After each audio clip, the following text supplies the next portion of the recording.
বাংলাদেশ ফুটবলের ইতিহাসে যুক্ত হলো আরেকটি স্মরণীয় অধ্যায়।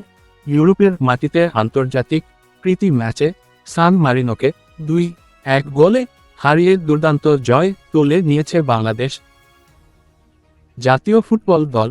ম্যাচজুড়ে লড়াকু মানসিকতা, আক্রমণাত্মক ফুটবল এবং শেষ মুহূর্তের নাটকীয় গোল সব মিলিয়ে সমর্থকদের জন্য এটি ছিল এক রোমাঞ্চকর রাত।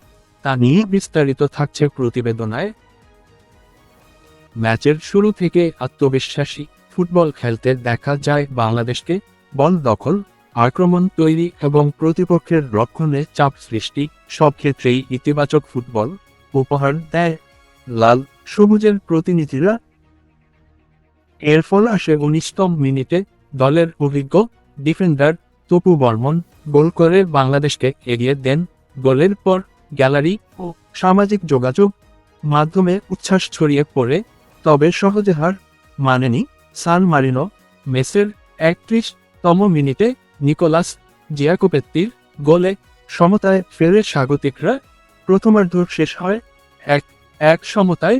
বিরতির পর দুই দলই জয়ের জন্য মরিয়া হয়ে ওঠে।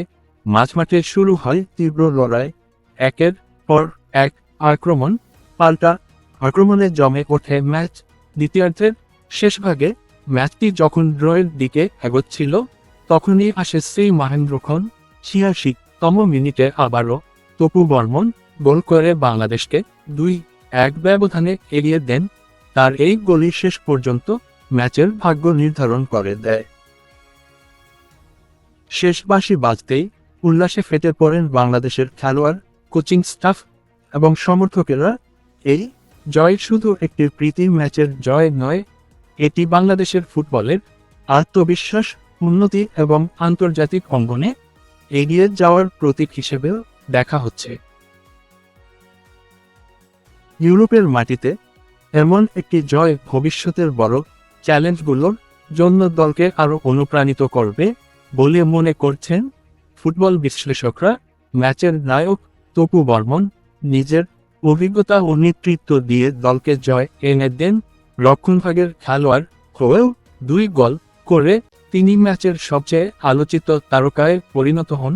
বাংলাদেশের এই জয় নিয়ে সামাজিক যোগাযোগ মাধ্যমেও চলছে ব্যাপক আলোচনা। দেশের ফুটবল প্রেমীরা মনে করছেন এর ধরনের পারফরম্যান্স ভবিষ্যতে বাংলাদেশের ফুটবলকে নতুন উচ্চতায় নিয়ে যেতে সহায়তা করবে। তো প্রিয় দর্শক, আপনাদের কাছে বাংলাদেশের এই অবিশ্বাস্য জয়টি কেমন লেগেছে কমেন্টে আমাদের জানান। ভিডিওটি ভালো লাগলেই লাইক দিয়ে চ্যানেলটিকে সাবস্ক্রাইব করে পাশে থাকুন। ধন্যবাদ সবাই, ভালো থাকুন, সুস্থ থাকুন, আল্লাহ হাফেজ।